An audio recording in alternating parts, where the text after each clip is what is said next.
the top 4. Dahil yung kanilang record right now is at 4-2. Tinalo po nila yung UST with a score of 82-74. So, ang ganda ng kanilang pinapakita. Tapos, one more final note, alam mo, Alex, para sa mga basketball fans, sa darating na SEA Games, syempre, yung PBA magre-represent dyan. So, just to let everybody know, gustong kunin ng SBP itong si Tim Cone. Naglabas na ng panayam si Tim Cone. Sabi niya, gusto ko naman mag-coach para SEA Games. Kahit SEA Games lang. Tapos pati yung SNC management nagsabi na rin na we're giving the blessing of Coach Tim Cone para makapag-coach para SEA Games. So, yung official announcement na lang inaantay, pero pumayag na si Tim Cone, pumayag na yung SNC, at yun daw ang gusto ng SBP. So, tingnan natin kung ano mangyari kay Coach Tim Cone kung siya nga ang hahawak ng ating national team. Sige, pagbigyan na nila si Tim Cone, mukhang magaling naman na tactician yan. So, why not, di ba? Tama yung sinabi mo. Tsaka actually, he was a coach of a national team during the early 90s. So, nakita natin meron siyang hinawakan na centennial team. Tapos nabigo nga siya. He was able to get the bronze medal in the Asian Games. Unfortunately, hindi nga ginto nakuha natin. Pero ever since that time, sabi niya, medyo nangangati na nga siya. Gusto niya makabalik sa national team to get some redemption, Alex. Sigurado naman tayo gold medal diyan sa SEA Games Okay. Ayan, walang kaduda-duda yun. Yeah. Have a good week, everybody. Thank you.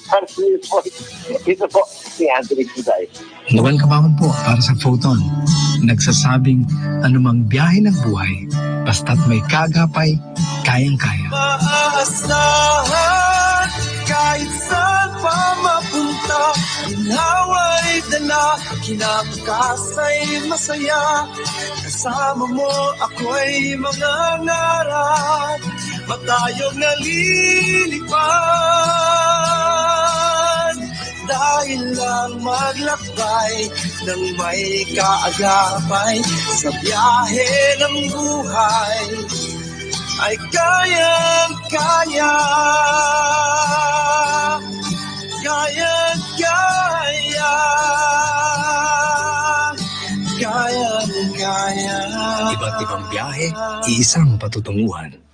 Photon. Ang kailangan ko na naman palitan ng bubong ko, pare. Mag-iisang taong pa lang yan. May tulo na kagad. Ay, bossing! Baka naman kasi hindi matibay yung ginamit nyo. Dapat ang gamitin mo ay cherry loom. Ang yerong aluminum. Basta yero, cherry loom. Tibay protektado sa pangmatagalang yero. Real Sports ni Anthony Suntay sa DWIZ 882. Ay, alas 7:58 na po ng umaga. So, maraming salamat po sa mga tumutukod dito po sa IZ Balita Nationwide. Oh, by the way, sino man nanalo sa PSB, itong Philippine Senior Bowlers Open Senior Open? Sumali kasi si Paeng ni Pomoseno sa senior. Dahil na ito ilang ba taon si Paeng? 62 years old na.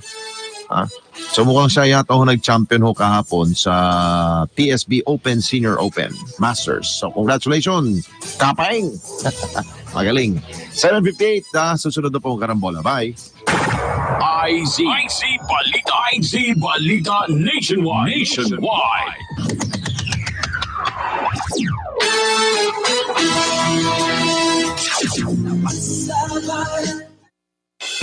Ang pinagsanib puwersa. Ang mga balita at impormasyon na magmumula sa DWIZ 882 Manila ay maririnig na sa mga himpilan ng RPN sa iba't ibang mga lalawigan. DZRL Bataan, DZTG Tuguegarao, DZBS Baguio, Colo, DYKC Cebu, DXKS Surigao, DXKD Dipolo, DXKO Cagayan de Oro, DXKT Davao, DXKP Pagadian, DXXX Zamboanga, DXDX DYKB Bacolod. Mas pinalawak, mas pinalakas. DYKB Radio.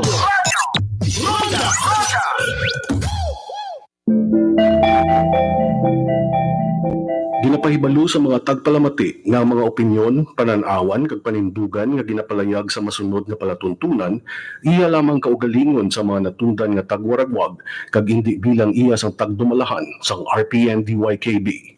Madamo gid nga salamat. Public interest.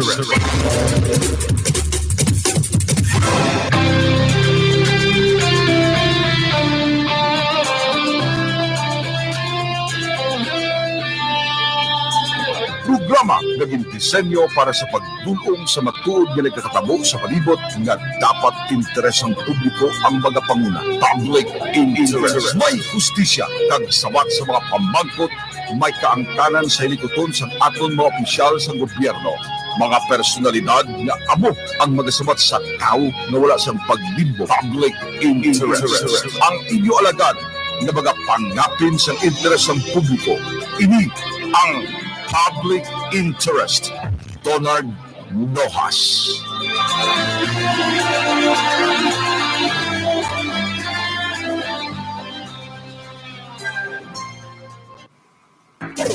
Public interest.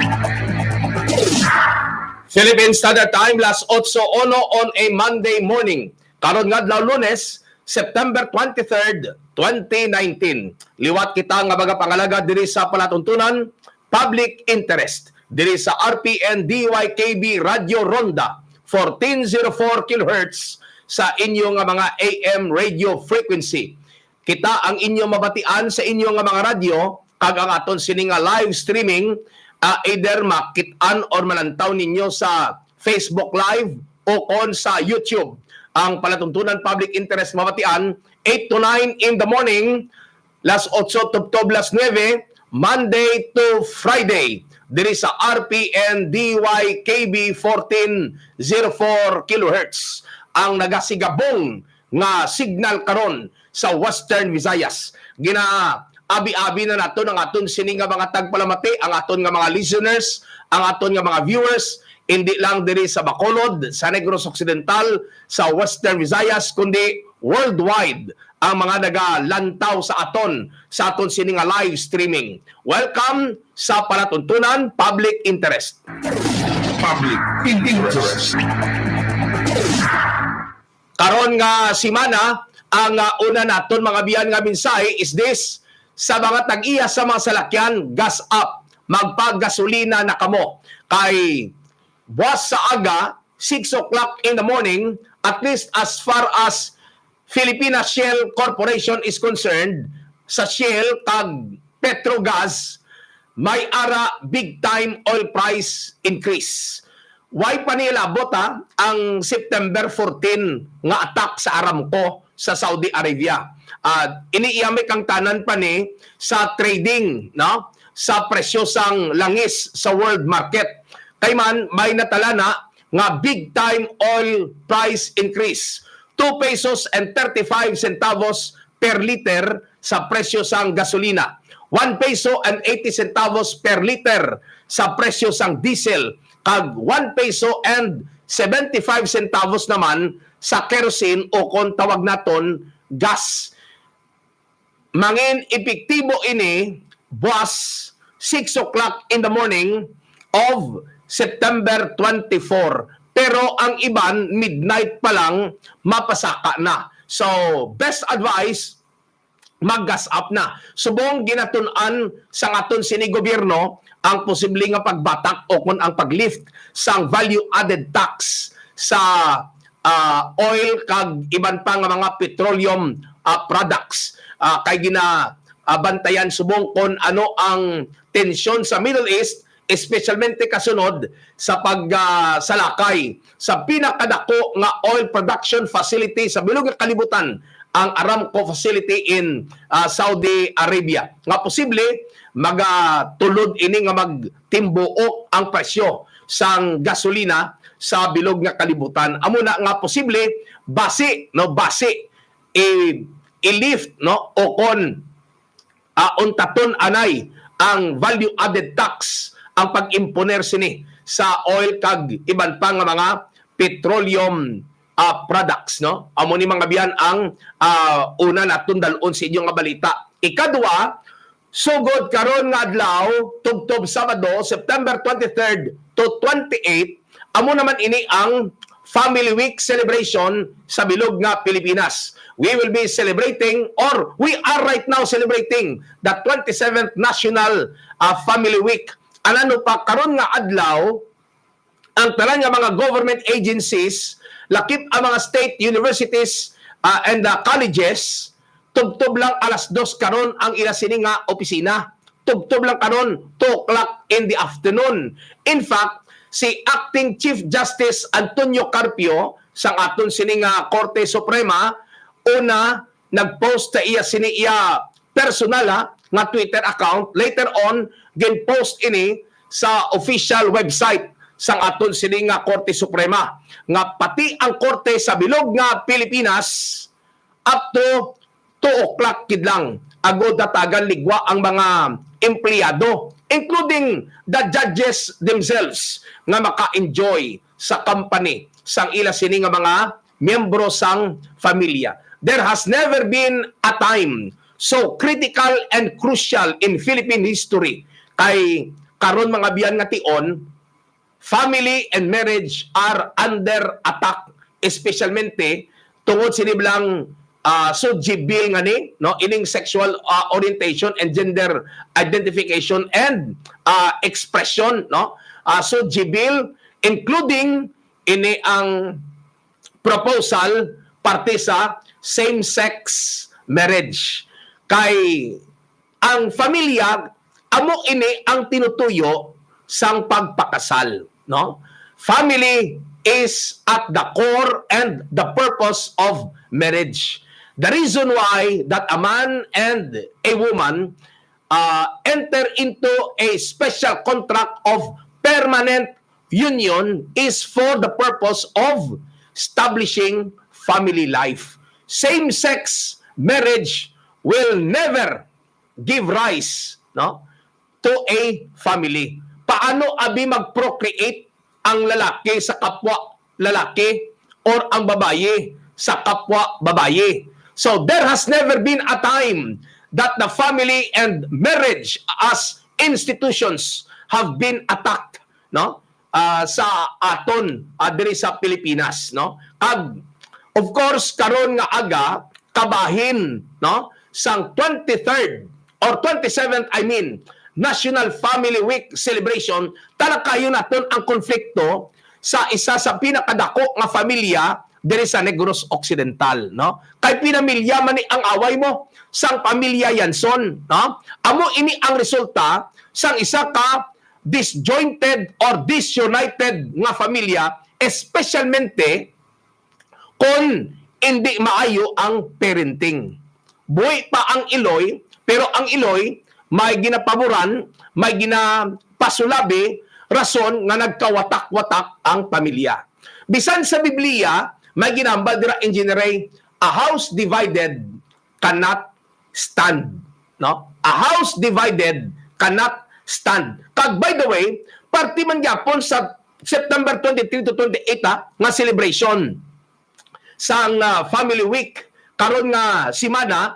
I said si Acting Chief Justice Antonio Carpio naghambal nga ang mga korte sa bilog nga Pilipinas ang ila sini pagfunctionar karon nga adlaw, ang obra sa korte tubtob na lang alas 2 ang takna sang hapon. So I don't know kung madayon ini, kung bala sa aga ini o kung sa hapon, igapatigayonon ang isa ka hearing. Ano ini nga hearing nga na schedule karon nga adlaw?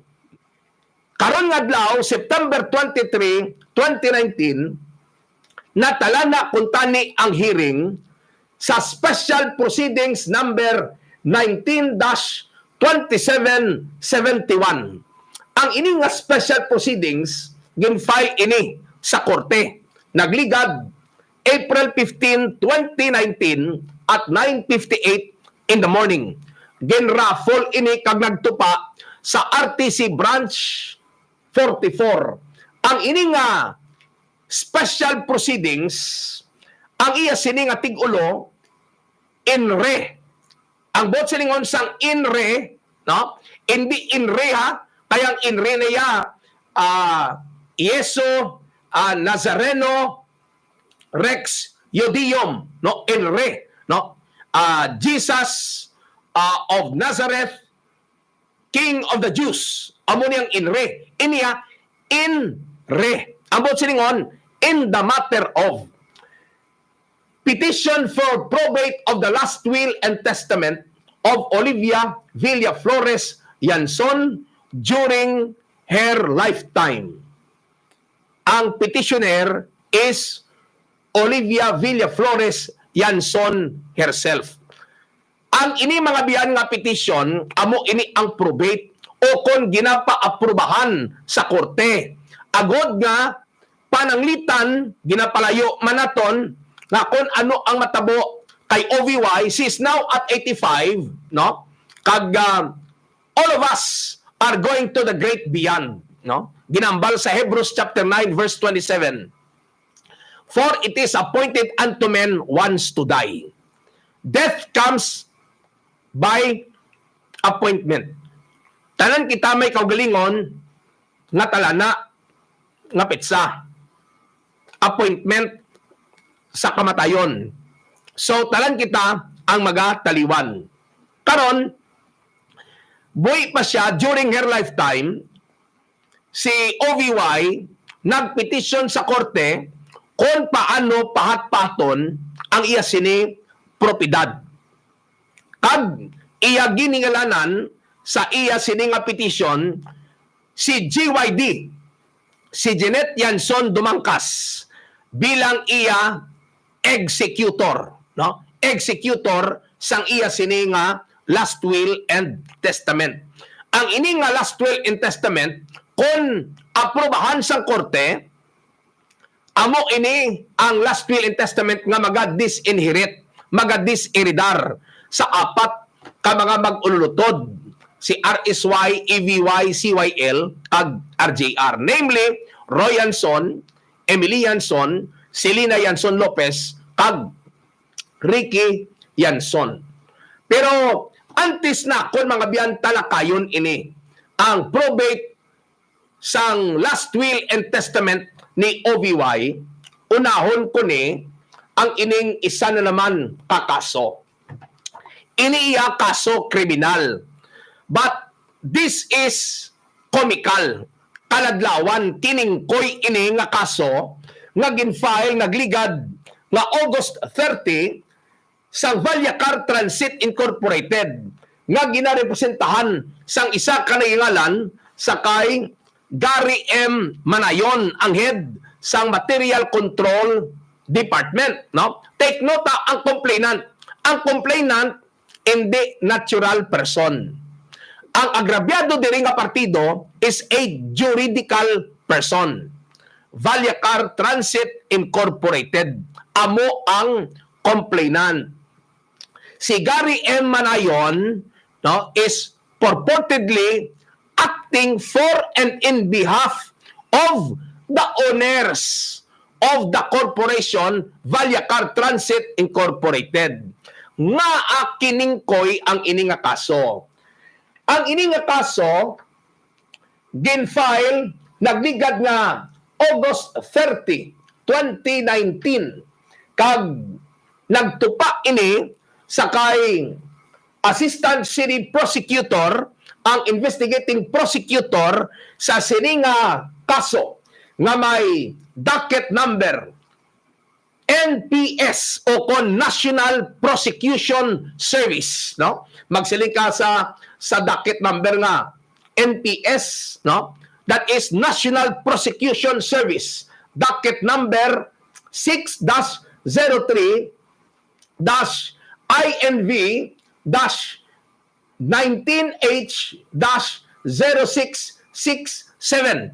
Ano ini ang panumbungon? Kaso kriminal ini ang ginfile sa City Prosecution Office sang Bacolod or ginatawag naton ordinarily as Bacolod City Prosecutor's Office. This is a charge for Anti-Kidnapping Act of 2016 or Republic Act 10883, grave coercion under Article 286 of the Revised Penal Code and other applicable crimes. Again, file ini August 30, 2019, kag ang investigating prosecutor amo si Attorney Alan Ver o Gumahin. Ang ining nga kaso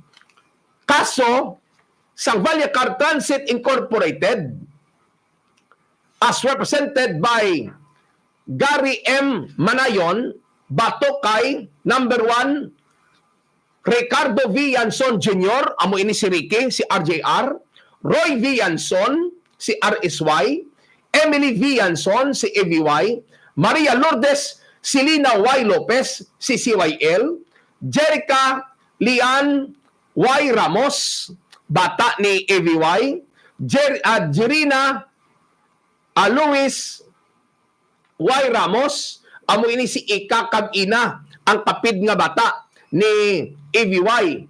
Maria Judy Alcala, Police Brigadier General Noli A. Romana, Police Colonel Jomel Jan Estrello, and John and Jane Dos respondents. Ang ini nga kaso karnaping ka grave coercion. May kangtanan ini kuno sa 4 ka mga salakyan. 2 ka mga wing van, kadua ka mga L300 vans nga ginkuha nanday RSY pag take over nila sang head office sang July 7, 2019. Kung madumduman ninyo, July 7, 2019, immediately after sang ila sini nga special board meeting in which ginpahalin o kung gin-oust si LRY bilang presidente sang Vallecar Transit Incorporated, RSY kag ang majority shareholders sang Vallecar Transit Incorporated took physical control and possession sang ila head office dira sa may Purok Himaya, Barangay Mansilingan, Bacolod City. Kag amo ini ang reklamo ni Gary M. Manayon pagkatapos nga ang head office ang na-retake nanday LRY sang August 9, no? July 7, gin-take over ni RSY ang head office, and July 20 ang Sambok or South Terminal. But on August 7, ang grupo ni LRY retake sang Sambok. Tag August 9, gin-retake Manila ang head office, so that they are now in physical control sa head office kag Sambok in a very anomalous manner. Nga anomalous. Anomaloso kag ang ini nga kaso, kining koy ini nga kaso. This is not going to hold water in court. Sa pagkamatuod, engineer, ini nga kaso ni ngay pasaka sang Vallecar Transit as represented by Gary M. Manayon. This is nothing but a piece of trash. No? Nga basura ini for several reasons. One reason is this is in the nature of a prejudicial question in reverse. Nga masiling kita, prejudicial question in reverse. What is a prejudicial question? No? Magsiling ka gani, prejudicial question, ambot silingon, may ara kaso kriminal, kag may ara kaso civil. For example, may krimen nga natabo. Kag pagkatapos, there is civil liability arising out of that crime. Ambot silingon, every criminal action, no? Every criminal action impliedly, ang civil action is instituted with the criminal action. No? Ang rule sinadira is that, no, ang civil action is impliedly instituted with the criminal action. But sometimes amo ni ginimo, may criminal action and then may separado kag independente nga civil action. Pero ang ina nga civil action is ex delicto. Ambot silingon, it arises out of a criminal offense. So ambot silingon sina engineer amoni. Ang civil action patulugon anay. Unahon anay ang criminal action. Kay nga Kung wala sang criminal liability, wala sang civil liability. Hindi mo na pwede nga imo unahon ang civil liability na wala pa gani ma-determine kung bala ang may civil liability, may criminal liability unless it is an independent civil action. No? Paano ka makapanukot danyos? Paano ka makapanukot danyos sa korte? Kung ang krimen, way pagani nimo napamatud-an ngang tawo, obligado nga magbayad sa imo. Karon, mangin ano manos ina kung i-grant sa korte ang imo civil action tapos sa piyak nga korte nagambal nga waay ni siya criminal liability. Paano ang isa ka tawo nga wala criminal liability tapos may civil liability? Amoy na kun nga ang imo sini liability sa civil action, since it is it is intimately connected with the criminal action, istol anay ang imo sini nga civil action, unahon anay ang criminal action. Now, amo inang prejudicial question. Iniiya ang kaso ni sang Valyacar Transit Incorporated reverse. Reverse. Prejudicial question in reverse. Take note. Sino ang complainant gani? Ang complainant, Valyacar Transit Incorporated as a juridical entity. Sino ang ginpasakaan? Ang Yanson 4. Correct? No? Ang complainant, ang VTI, ang ginpasakaan, among others, amo ang Yanson 4. Okay. Kung juridical person ang nagpasaka sa kaso, it should have been done to promote and protect the interest of the shareholders. Correct? No?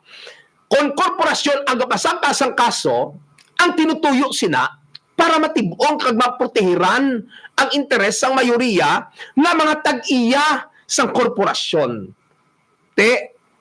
Kaintsindi na kamo sang akon bot silingon. Sino karon ang mga tag-iya sang Valyacar Transit Incorporated? Ang ini nga kaso kaladlawan, comical ini. No? Comical ini nga kaso. No? Inugbasura ini nga kaso. Ang ginpasakaan kaso sang Valyacar Transit Incorporated mismo ang mga tag-iya man lang sang Valyacar Transit Incorporated. Ang bot silingon, no? Ang bot silingon sini amo ni. Ako engineer, no? Ako engineer. Ako ang tag-iya sang isa ka butang. Kuhaon ko ang butang akon ginapanag-iyahan, no? Pwede mo ko mabasakaan kaso nga nangawat ko, kawaton ko bala ang akon kaugalingon nga propiedad. Kawaton ko bala ang akon kaugalingon nga propiedad. If not, my proprietary right, no? Ang nagahambal that I can enjoy, no? My property. I can possess and enjoy my property. Now, ang problema sini amo ni. Ang complainant, Valyacar Transit Incorporated, juridical person. Ang ginpasakaan, among others, Yanson 4. Naabasura ini. Under whose and what authority nagpasaka si Gary Manayon? Under what authority? Kag sino ang nagatag sa iya authority? Ang board na nagsiling August 20, nag-special board meeting agud dat i-empower si Gary Manayon agud mag-file sang kaso. Sino ang mga miyembro sang board? Ari ginauyatan ko this time, mga biyan, ang ginauyatan ko record ini nga naka-file sa aton sini gobyerno. Amo ini ang record gikan sa Securities and Exchange Commission. Record ini gikan sa SEC. General Information Sheet. Amo ini mga biyan ang GIS nga naka-file sa Securities and Exchange Commission. Arao, ang barcode ka Securities and Exchange Commission, no?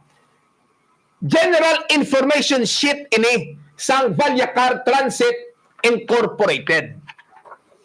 Diri nagapakita nga ang Valyacar Transit Incorporated may ara lang siyam ka mga stockholders. Take note siyam lang kabilog ang shareholders sang Valyacar Transit Incorporated.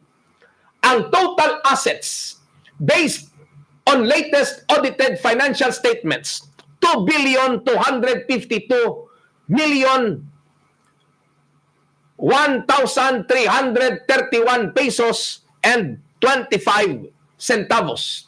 Sino ang mga shareholders? Siyam lang kabiloga ang tag-iya. Valyacar Transit Incorporated. This is very, very interesting. Number 1 nga tag-iya, ang ginakusahan, Roy V. Yanson. Pila kabilog ang shares? 400,260. Percentage of ownership, 19.41%. Jeanette Y. Dumangkas, 400,260 shares, 19.41%. Emily V. Yanson, 60,020, 2.92%. Maria Lourdes Silina Y. Lopez, 400,260 shares, 19.41%. Ricardo V. Yanson, 400,360 shares, 19.42%. Number 6, Leo Ray V. Yanson, 400,360 shares, 19.42%. Number 7, Maria Susan F. Yanson, 100 shares. Number 8, Charles M. Dumangkas, 100 shares.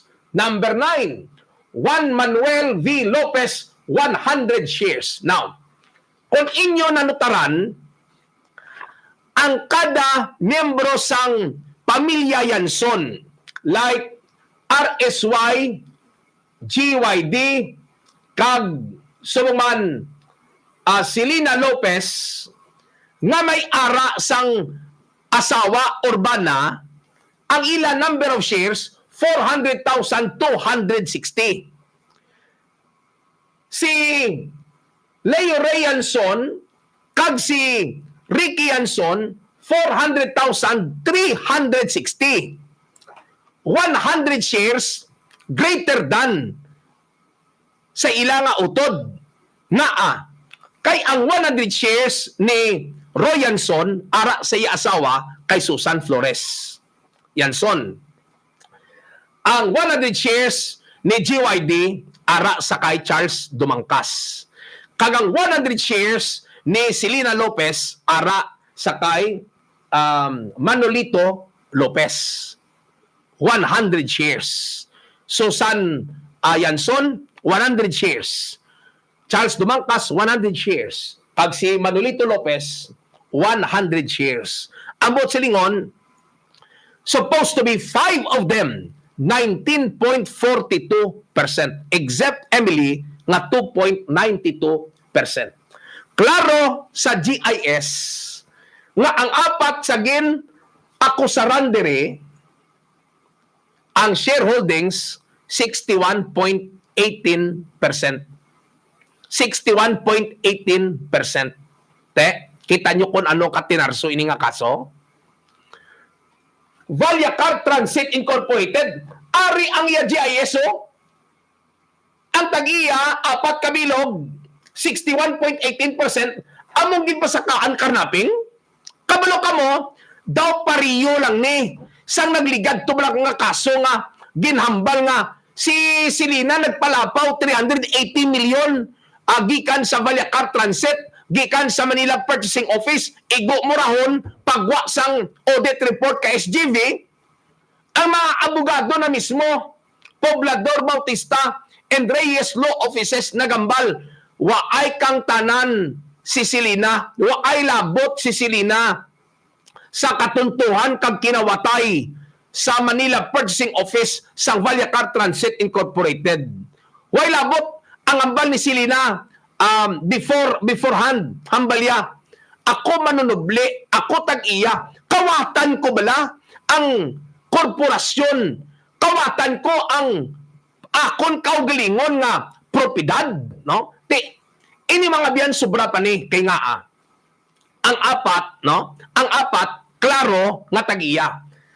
Ang General Information Sheet gikan sa SEC, no? Res EPSA Loquitur.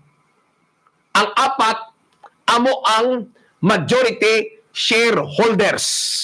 Tama kaklaro nga sila nga apat amo ang tag-iya. Paano nga ang korporasyon nga ila ginapanag-iyahan bilang majority amo pa iya ang mapasaka kaso kontra sa ila? Public interest. Butang ta hindi pa ni pagkilalahon sang piyak na kampo kay hindi nila ni pagkilalahon, no? Hindi na pagkilalahon ni. Pero amo ni. Kung gina-question pa ang shareholdings sang apat kamag-ulutod nga yanson, ang question amo ni. Nakadesider na bala ang korte? Nakadesider na bala ang korte sa ginahambal ni Mami Love nga bawion niya? Kung tapos, imagine, ang nagpirma sini na corporate secretary na may authority si Mr. Manayon magpasaka kaso. Ang corporate secretary, si Mami Love, si OVY. Sa GIS, zero ang shares ni OVY. Paano siya nag-corporate secretary? Ariyo? Lantuan nyo ang heading nyo. Securities and Exchange Commission. Halin ini sa SEC, no? Halin ini sa SEC. Tag-amo ini ang GIS on file, Valyacar Transit Incorporated. So, not only mga biyan that this is a prejudicial question in reverse, this is premature, at the same time mga biyan, this is improper. Ang tag-iya mismo, amo ang ginpasakaan sang kaso, no? Kakaladlawan, no? Pero dali lang. Mag-break tanay pagkatapos sini, balikay kita sa aton sini nga palatuntunan. Las 8:33. Public interest. Ganado ako! Tapat ako! Pilipino ako! Ginebra ako! Mabangon ako! Lalaban ako! Mananalo ako! Ginebra ako! Tunay, para sa tibay at husay. Isang bagay sa mga ganado sa buhay. Drink responsibly. Ang RPN DYKB Radio Ronda sa siyudad sa Bacolod. 1404 sa Tagsa Kalilisuan sa ang inyo sa nga radio dial. Available na ang amon nga live streaming. Mag-search sa facebook.com/rpndykb o kon sa rpndykb.tumblr.com. Serbisyo garantisado.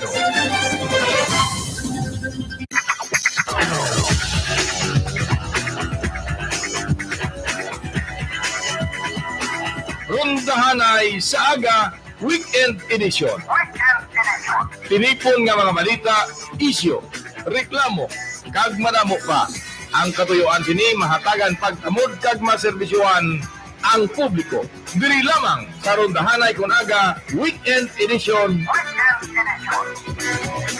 Upod kay Ronda Larry Concepcion.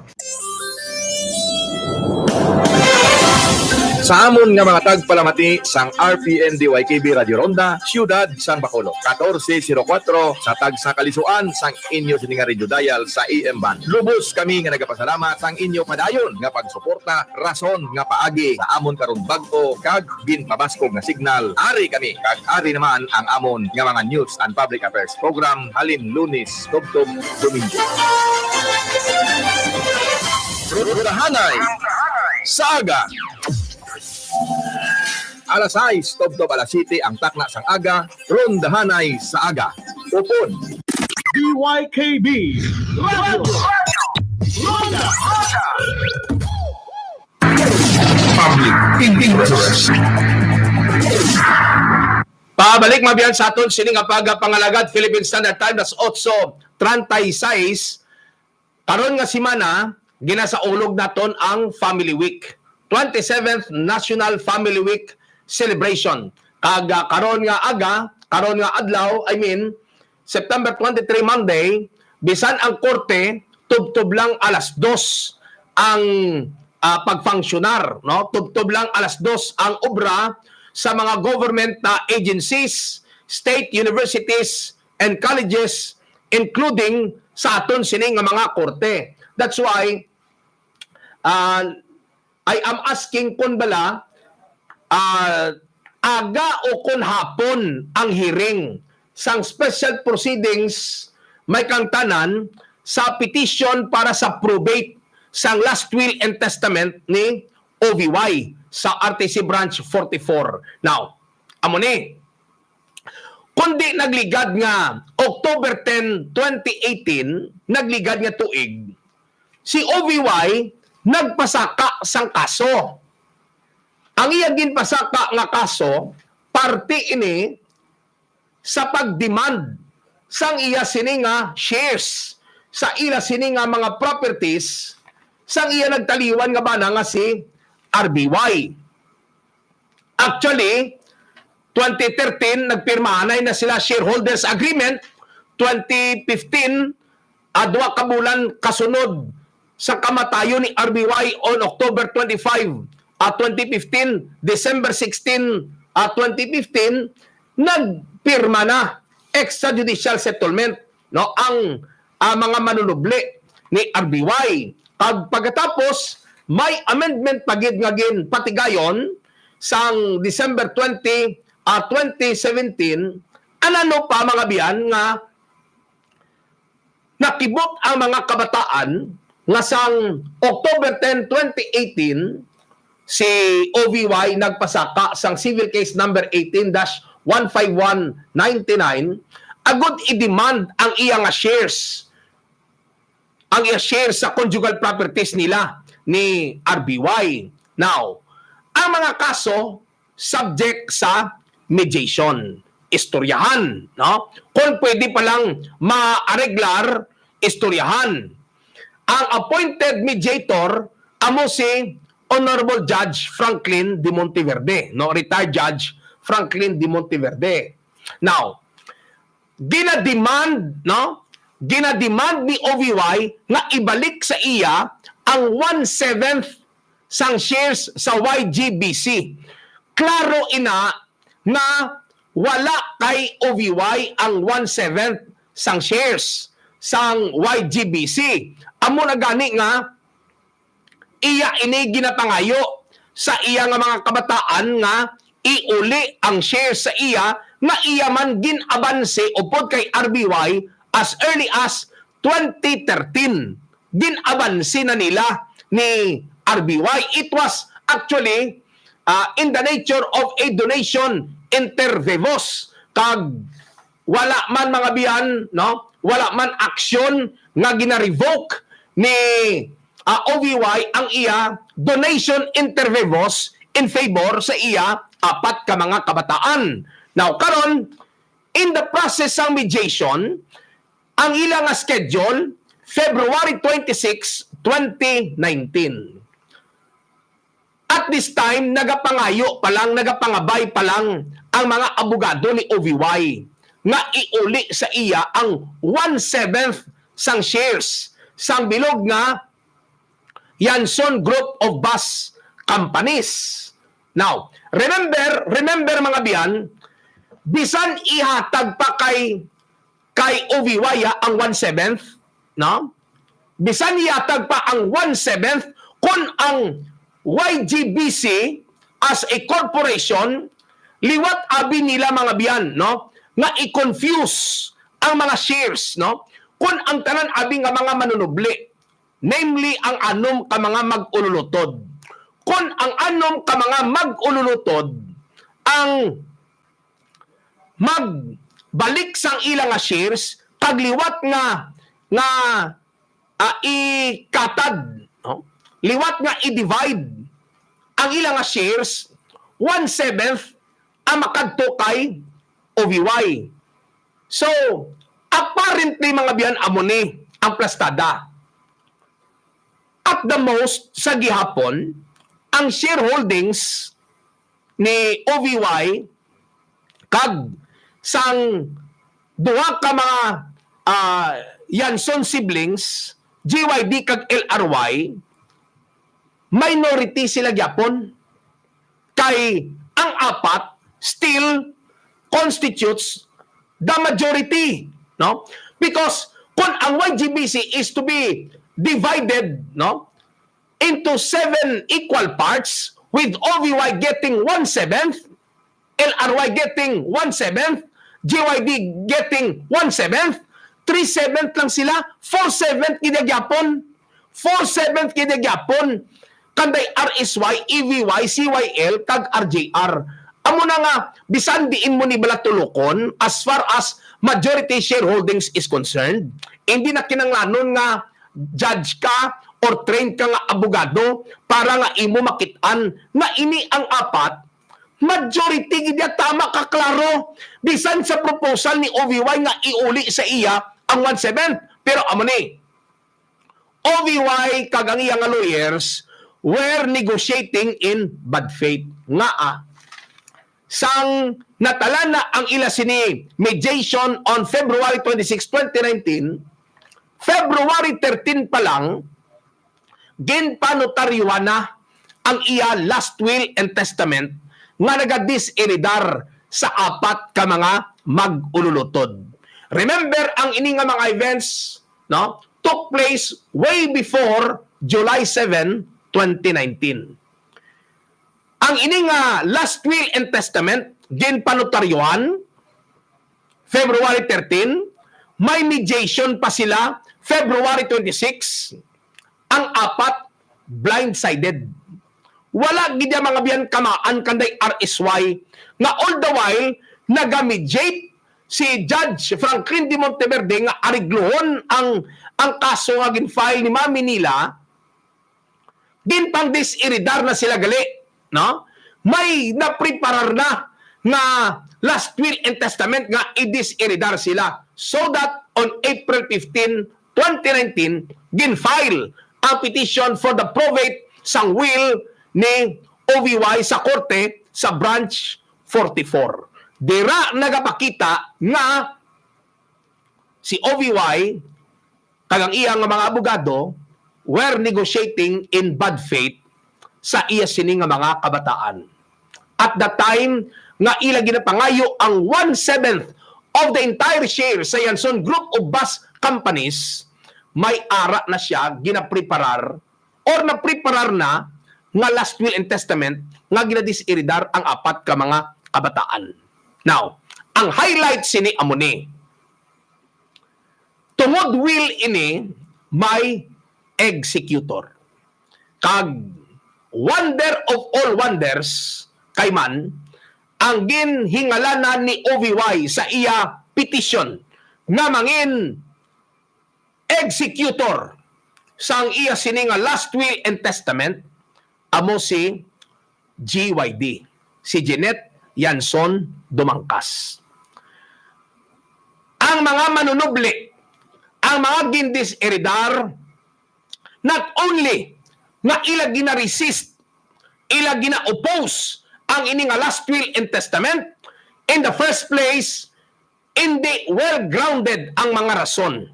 No? Kay kung ang rason, Abi Romel, nga gindis-eridar ni OVY, si EVY kag si CYL tungod sa ilang nga broken marriage, no? Tungod abi ko ng ground broken marriage.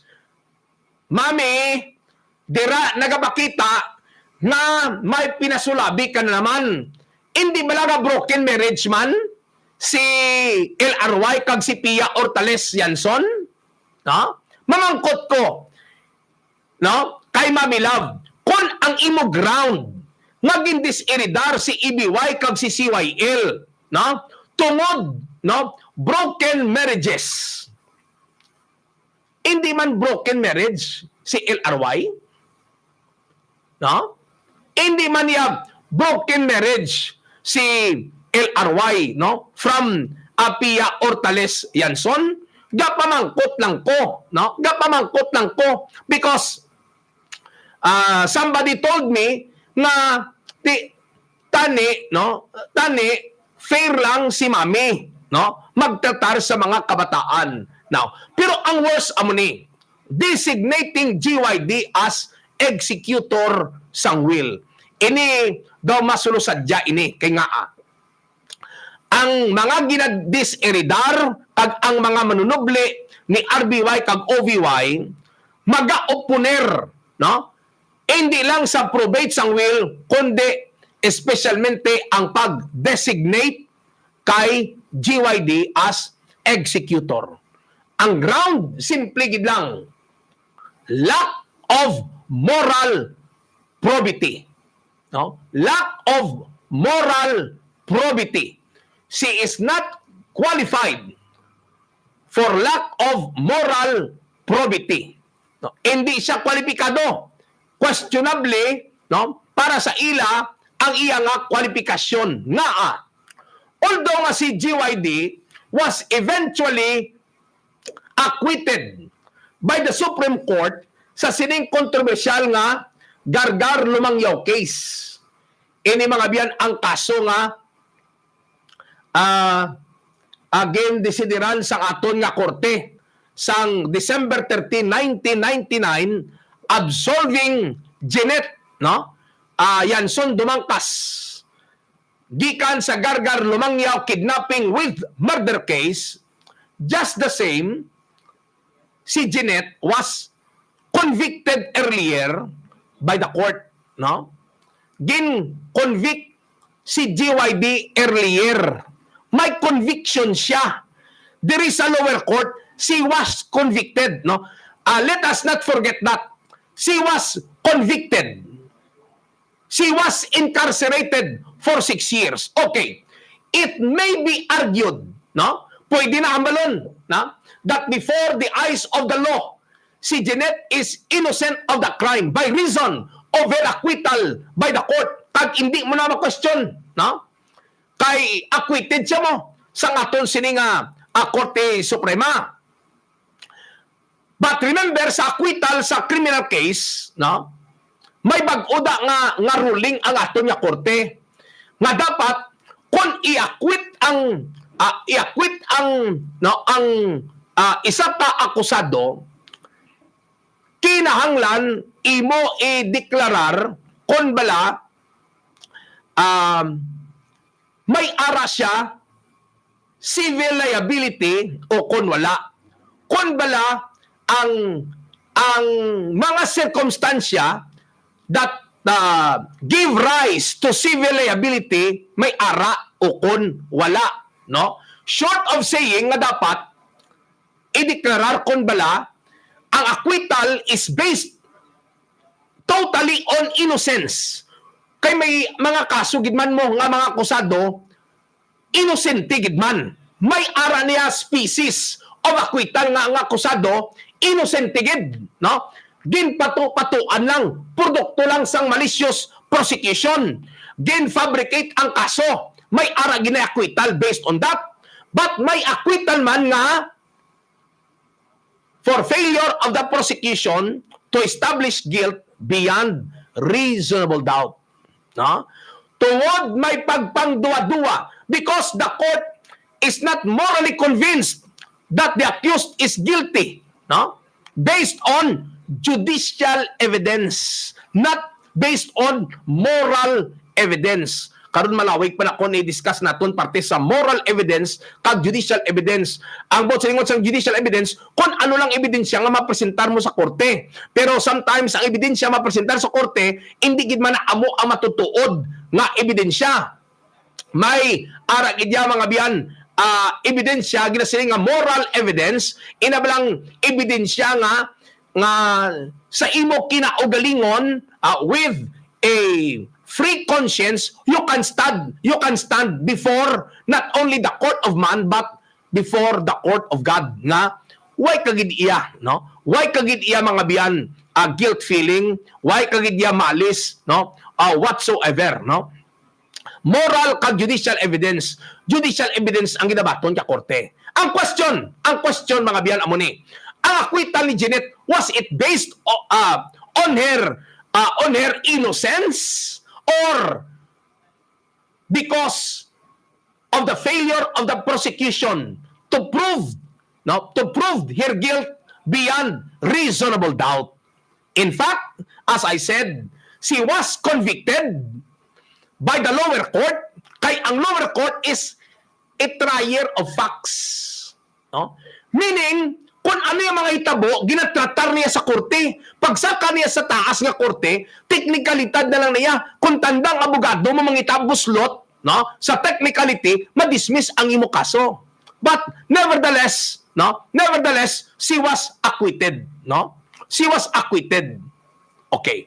So, granting iatag pa naton nga si Jeanette, no, gin-acquit sang korte out of innocence.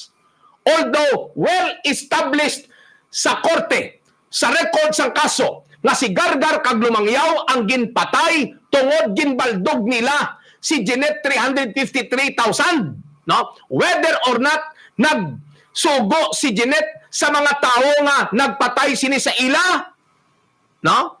Hambal ka korte, hindi kumbinsido ang korte nga nagmando si Jeanette. Pero ang motibo, klaro, naging patay si Gargar kag Lumangyaw, kay ginbaldog nila si Jeanette 353,000. Okay? I want to be clear on that. Okay. Now, ang bot silingon, may mga konbiktado subong sa Gargar Lumangyaw, nga way man sila ginbaldog 353,000 ni Gargar kag ni Lumangyaw, nga amo karon iya ang nagasufrer sa National Bilibid Prison.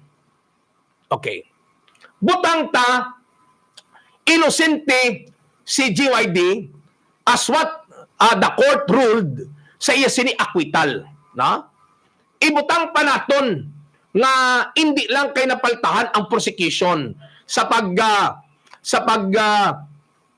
pureba sang iya sini nga sayop sa kaso. Okay? Inosente pa siya.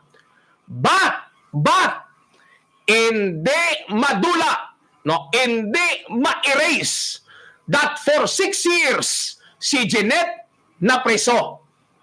Inaya hindi na pwede i-reverse sa korte. No? Hindi ma-reverse sa korte. The fact that she was incarcerated for 6 years is a fact.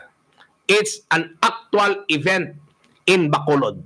Besides mga biyan amoni, remember, if you were innocently incarcerated, you can sue the state.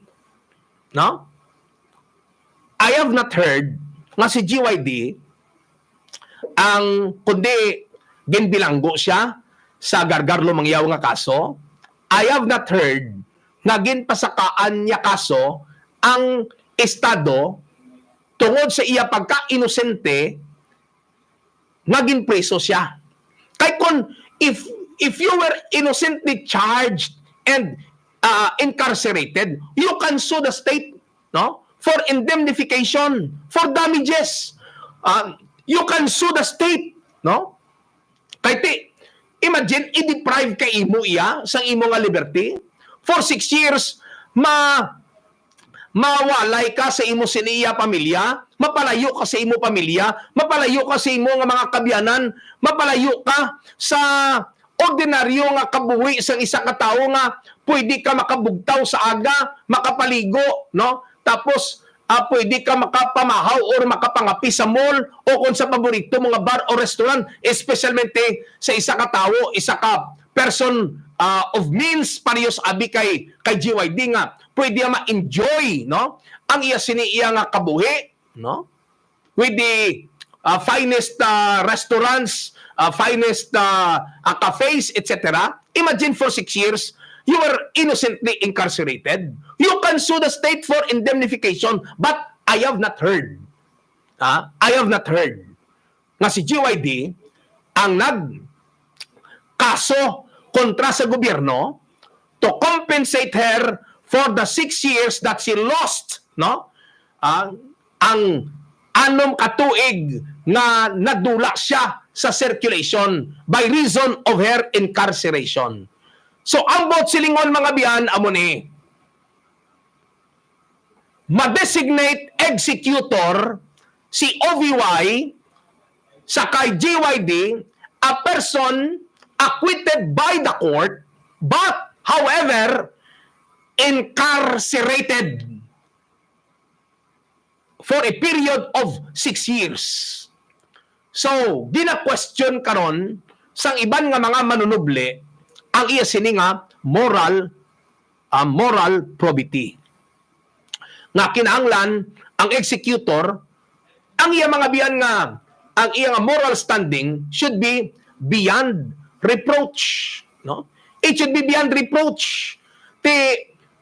Ang makita ko din nga mga elemento, number 1, the fact that she was incarcerated for 6 years, hindi na pwede mahambal by legal fiction nga mambal nga why siya na priso. Kay indeed na priso gid man siya, no? Besides, she was convicted earlier in the court Akuo, no? Sa lower court, she was convicted. She was only acquitted, no? Sa Supreme Court. Okay? Now, ikatatlo is that klaro man nga ang pag-abduct, no? Kay gargar kag lumangyaw was by reason nga ginbaldog nila si Jeanette of 353,000, no? Amo na gani ang rason nga pagkuha sa ilang adua, gendala sila sa opisina GYD sa Valyacar, kag gindala pagit sila sa isa ka motel, kag liwat nga ginkadtuan sila GYD, kag ginpamangkot parte sa kwarta nga ginbayad sa ila piki nga gold bar, no? I know nga si Jeanette has all the reasons in the world nga mangin agrabyado because imagine 1992 ini nga kaso. Just try to imagine how big was 353,000 in 1992 kung amo na ang kantidad subong, no, nga 2019. 27 years ago na mo, you factor in sang inflation rate, no? I do not know kung pila ang current value sang 353,000, no? Karon nga 2019. But safe to say, it's going to be in the millions. Pero bisan 353,000 ya engineer, subong nga 2019, dako man niya gyapo, no? How much more dako ina sang 1992? Subong dako man nagyapon. Kay kung may 353,000 ka, makabakal ka na gani hayop-hayop eh, no? Makabakal ka na balay-balay. At least low-cost housing, no? I don't know kung may low-cost housing at 350,000 pa. Kaya daw pinakanabot at 450,000 ano, bakulod, no? Anyway, basta ang 353,000 man nagyapon subong, no? So, gina-demonstrate ko di mga biyan nga mo ni nga balabagan, no? In the alternative, of course, no? Ang first opposition is the propriety sang probate, no? Ang pag-aprobar sang korte, no? In the first place, awayon ina sa mga manunoble. And in the alternative, pananglitan madinalagon ang probate, awayon ang pag-designate kay GYD as executor for lack of moral probity. But I do not know kung dayon ang ilang hearing karon nga adlaw because as I said, naga sa ulog sang 27th National Family Week. Alang-alang aton panahon. Iniinyo lagad, DONARD NOJAS. Good morning. Public interest. DYKB Bacolod, mas pinalawak, mas pinalakas. DYKB Radio.